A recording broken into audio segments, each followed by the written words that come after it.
దేవునికి మహిమ కలుగునుగాక. గడిచిన నెలంతా కాచి కాపాడి మరో నెలలో అడుగు పెట్టడానికి కృపనిచ్చిన దేవునికి కోటాను కోట్ల స్తుతులు స్తోత్రాలు.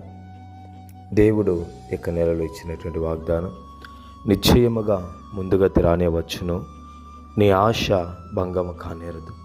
గమనించినట్లయితే కనుక దేవుడు సెలవిస్తున్నది ఏమంటే నీకు ముందు గతి ఖచ్చితంగా వస్తుంది, నీ ఆశ ఎప్పటికీ కూడా భంగం అవ్వదు. గమనించినట్లయితే కనుక నీవు ఆరాధిస్తున్న దేవుడు జీవం కలిగినటువంటి వాడు. నువ్వు సేవిస్తున్నటువంటి దేవుడు నిన్న నేడు రేపు ఏకరీతిగా ఉన్నవాడు. ఆయన అబద్ధం ఆడే దేవుడు కాదు, మాట ఇచ్చి తప్పిపోయే దేవుడు అంత మాత్రము కాదు.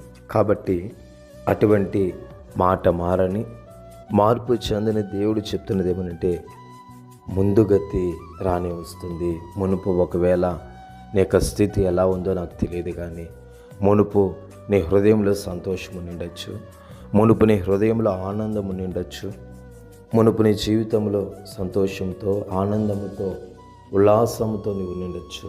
అయితే నీకు ఇప్పుడు ఆ సంతోషం లేకపోయి ఉండొచ్చు, ఆ సమాధానము ఆనందం నీకు లేకపోయి ఉండొచ్చు. అయితే ప్రభువు సెలవిస్తున్నది ఏమనంటే ఆ యొక్క ముందు స్థితి ఏదైతే ఉందో చూసావా, అది ఖచ్చితంగా వస్తుంది. నీ ఆశ భంగము కానేదంటున్నాడు.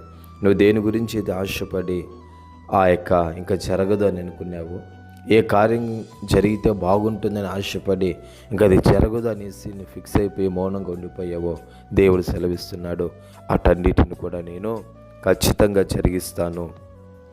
అవకాశమే లేనటువంటి చోట ఆశలను పుట్టించి ఆశలు నెరవేర్చుకునేటట్టుకు కృపనిచ్చే దేవుడు, నీవు ఆరాధిస్తున్న దేవుడు. దేవుడి యొక్క మాటలను దీవించుగాక. పరిశుద్ధుడా, ప్రేమ కలిగిన యేసయ్య, మీకు మేము వందనాలు స్తోత్రాలు చెల్లిస్తున్నాం. ఈ మాటలు బట్టి దేవా మమ్మల్ని మీరు దీవించి ఆశీర్వదించి అభివృద్ధిపరచవలసిందిగా యేసు నామంలో అడిగి పొందుకొని ఉన్నాము పవిత్ర తండ్రి. ఆమేన్, ఆమేన్.